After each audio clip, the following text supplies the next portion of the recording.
Assalamualaikum warahmatullahi wabarakatuh. Hari ini kita akan menjelajahi dua konsep penting yang akan mempertajam pikiran kita, yaitu term dan sesat pikir. Apa sih sebenarnya term itu?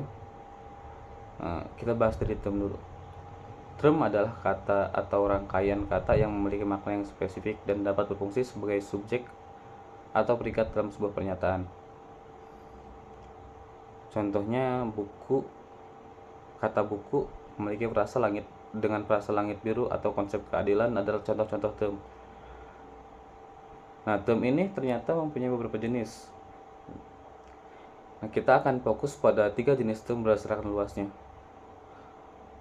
Term umum atau universal term. Term ini mencakup seluruh anggota dari kelompok atau kategori tanpa terkecuali.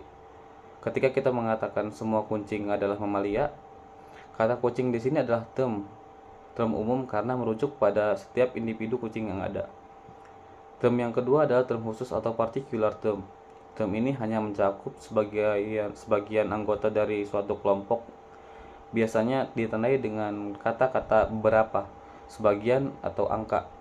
Contohnya, beberapa siswa menyukai matematika. Nah, di sini siswa adalah term karena hanya sebagian dari keseluruhan siswa yang dimaksud. Yang ketiga adalah term tunggal. Term ini merujuk pada suatu individu atau entitas yang unik dan spesifik. Misalnya, Gunung Bromo adalah term tunggal karena hanya ada satu gunung dengan nama tersebut. Sekarang mari kita beralih ke topik yang tak kalah penting, yaitu sesat pikir atau yang sering disebut dengan logical fallacy. Sesat pikir adalah kesalahan dalam penalaran yang membuat sebuah argumen menjadi tidak valid atau lemah. Itu seperti trik licik yang bisa membuat kita atau orang lain percaya pada sesuatu yang sebenarnya tidak logis. Berikut adalah beberapa contoh sesat pikir yang kita sering kita temui. Nah, untuk contoh yang pertama adalah serangan pribadi atau argumentum ad hominem.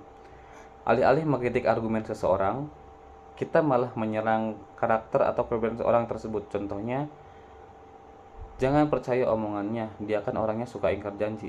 Nah, padahal karakter seseorang tidak secara otomatis membuat argumennya salah. Yang kedua adalah menarik diri ke mayoritas. Argumentum ad populum.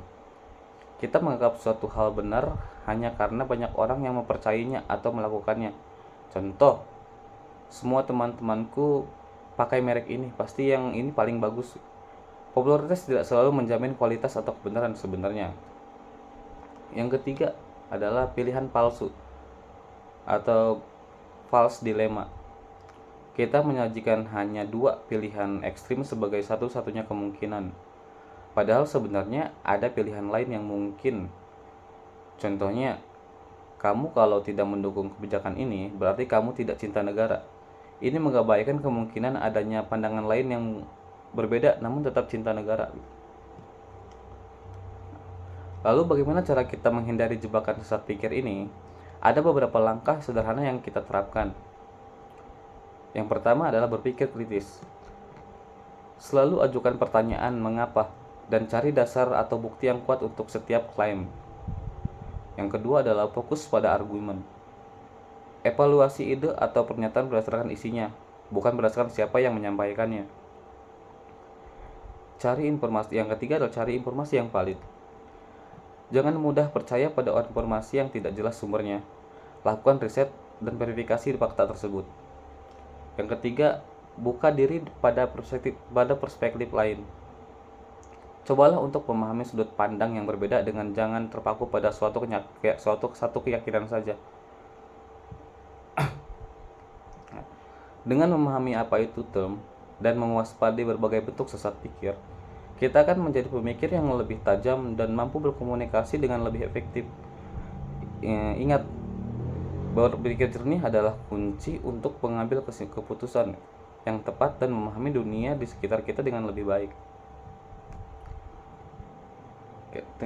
Terima kasih sudah menyimak video ini. Semoga ilmu yang kita pelajari hari ini bermanfaat. Dan Assalamualaikum warahmatullahi wabarakatuh.